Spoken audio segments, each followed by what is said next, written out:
Hey guys! So after ng maraming pakiusapan, maraming pag-motivate, maraming pakikipagtalo sa friends and family, eto na talaga. Masisimulan na natin yung first ever video natin, first ever vlog natin, and I hope you enjoy this video guys. So for today, we're going to be discussing about 5 questions lang na nakukuha ko usually as an OFW here in Singapore. See ya! Let's start by a very brief introduction lang about myself. So I'm Ken Salazar, I'm 23 years old, and I'm an OFW here in Singapore, and I've been here for a year and a half na.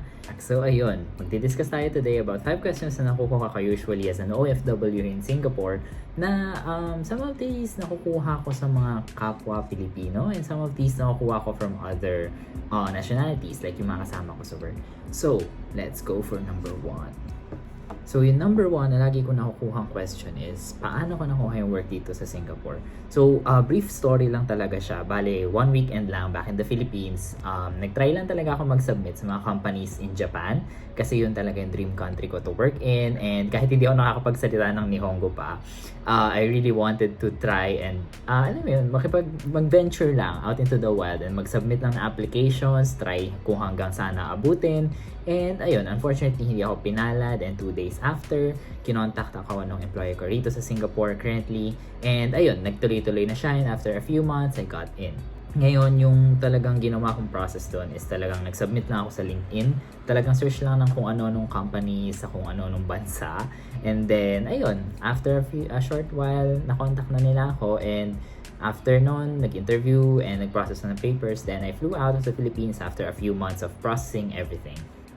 Going to question number 2. So, next naman is, ano yung line of work mo dyan sa Singapore? Currently, I'm working as a software tester here in Singapore in software development, so IT industry basically. And ito na talaga yung work ko back in the Philippines pa. Yan, bakit ako nagsa-stutter? Anyway, yun na yung work ko back in the Philippines, and talagang yun na yung naging passion ko ever since I got my first job. Kasi it matches really well with my personality, kasi very OC ako pagdating sa talagang nitty-gritty details ng kahit anong nakikita ko. So talagang lahat ng bagay na mahawakan makikita ko, ini-inspect ko talaga up to the tiniest bit. So ayun, I'm a software tester in Singapore, and I've been here for around a year and a half na. Been here since October of 2019, and fun fact, hindi pa talaga ako nakauwi ever since pumunta ako rito. So yung homesickness levels ko talagang off the charts na siya. Okay, so for questions 3 and 4, pinagsama ko na sila. Pagsasamahin ko na talaga sila kasi somehow related sila sa isa't isa, and somehow they talk about money. Okay, so for question number 3 is, magkano ang kinikita mo? Okay, so yung sahod kasi dito sa Singapore is based mostly sa line of work mo and sa industry that you belong to. So ako kasi, since I work in software development, medyo higher than average siya. Then again, basing lang tayo sa experience ko, and hindi ito talaga yung talagang demographics or yung information out there na available. So, para lang sa akin is, I think it's higher than average. And then, ayun. So, in software development, you could start from around 4,000 SGD. So, times 35, that would be the rough estimate of the amount in Philippine peso. So, hindi ko pa siya mababanggit ngayon kasi hindi ko pa siya na-compute. Talagang ganito talaga ako kagaling sa math. I know, right? Charot. Yun, so you have 4,000 SGD as your monthly salary, and ayun, ang pasahod dito sa Singapore is mostly, ang terms niya ay monthly lang. So hindi siya tulad sa Pilipinas na divided into 2 cut-offs. So yung sa company ko kasi, and sa company sa mga kasama ko rito sa bahay, talagang lahat kami is isang pasahuran lang for a month.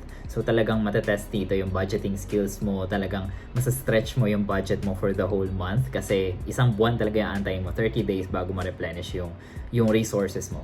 And then, ayun, now that you have yung 4,000 SGD mo, going onward to question number 4, di ba mataas ang cost of living dyan?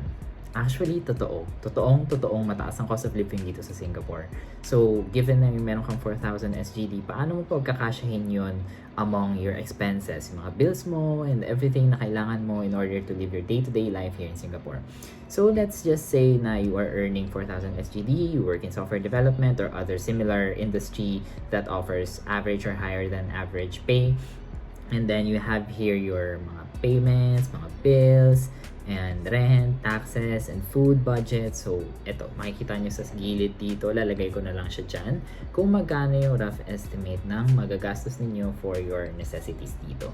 So, kung makita nyo, mataas nga yung cost of living, pero at the same time, you still get to save a large portion of your money.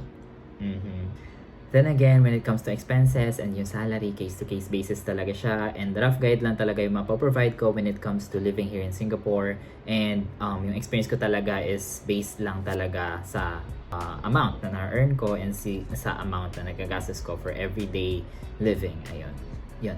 And now we're down to our fifth and last question. So ito yung question na nakukuha ko na with regards naman to family and emotions as an OFW.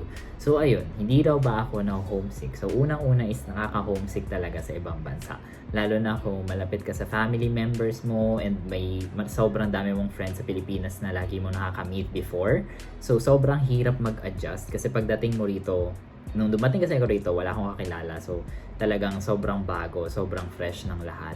And sobrang nakakatakot kasi, yun nga, wala naman ako malalapitan kapag may nangyari or wala naman ako malalapitan pag may problema ako. So, I had to stand up on my own. And then, ayun, sobrang hirap kasi when it comes to family, syempre mamimiss mo sila. Syempre sa Pilipinas kasi nasanay tayo 'di ba na kasama natin yung parents, kasama natin yung siblings natin pagdating sa bahay, so kakain tayo magkakasabay ganun. And dito parang mostly kakain ka, mag-isa ka lang, bibili ka ng ganito, mag-isa ka lang, wala kang kasama.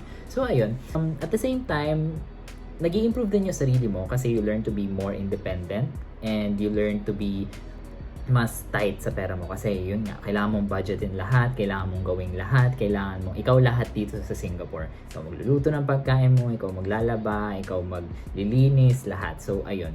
And then, ayun, to answer that question, talagang nakaka-homesick. And the only thing that I can do para ma-ease off yung homesickness is, ayun, tatawag na lang everyday or weekly sa family and then check up on them. And then, ayun, maski sa friends, sa mga close friends ko sa Pilipinas, I make sure to check up on them. And then, yung ginagawa na namin na parang minsan nag-virtual inom kami. So, ayun. And then, yeah, I play games as well. And I also meet other people here in Singapore, like yung workmates ko. I invite them sometimes na lumabas kami, mag-hike kami, or do something fun outside of work. And then, ayun. Kasi when it comes here in Singapore, talagang magagawa mo lang talaga is mga recreational activities na sports. And ayun, mag-malling, mag-shopping, mag-arcade, mag-gaming. Ayun, mga ganong bagay lang. Typical city life, mostly. Ayan, so natapos na natin yung 5 questions that I usually get as an OFW. Pero we still have 2 bonus questions. So itong questions na to, bihira lang sila tanungin sa akin. Pero I still get them from time to time. So unang-una is, what do I miss most about the Philippines aside from my family? Syempre, ang namimiss ko sa Pilipinas is yung nature. Kasi here in Singapore, very much city talaga yung majority ng land dito. So, parang mostly buildings, ganyan, with a few greeneries here and there. And second thing would be yung food. Kasi iba talaga yung food when it comes to ibang bansa. So, yung food dito may be too spicy, maybe too salty, or too bland for you. Pero sa kanila, okay lang yun. So, ayun, nasanay kasi tayo syempre sa Pilipinas na yung panlasa natin is matamis, maalat, ganyan. So, yung ibang cuisine dito, like especially local cuisine is, may mga food na swak sa panlasa natin, pero may mga food din na hindi. And ayun, nakakamiss lang talaga yung Pinoy food at times. So for our second bonus question, it would be about yung co-workers. So natatanong din kasi sa akin like, gaano kalaki yung difference between yung co-workers mo sa Pilipinas and yung co-workers mo abroad? So sobrang laki ba ng difference nila? Syempre kasi may cultural differences between nationalities and ayun. So far naman sa mga co-workers ko, ang only difference lang talaga sa kanila would be iba lang yung language na ginagamit to communicate with them.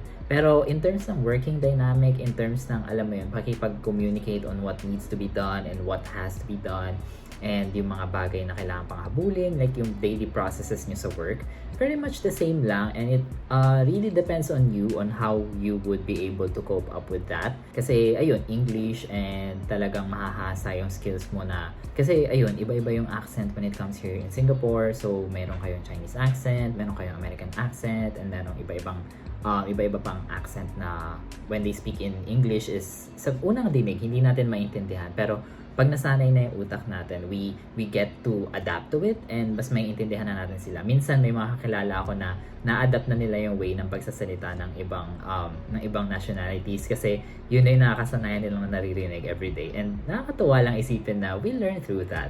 So ayun guys, yun na nga, let's wrap this up. So yun yung 5 questions na I usually get as an OFW here in Singapore. So I hope you enjoy the small talk that we have today and I hope you stay safe and ingat lagi, okay? So if you want more videos, click on the subscribe button and let me know of your thoughts on the comment section below. Yun lang guys, peace out, bye!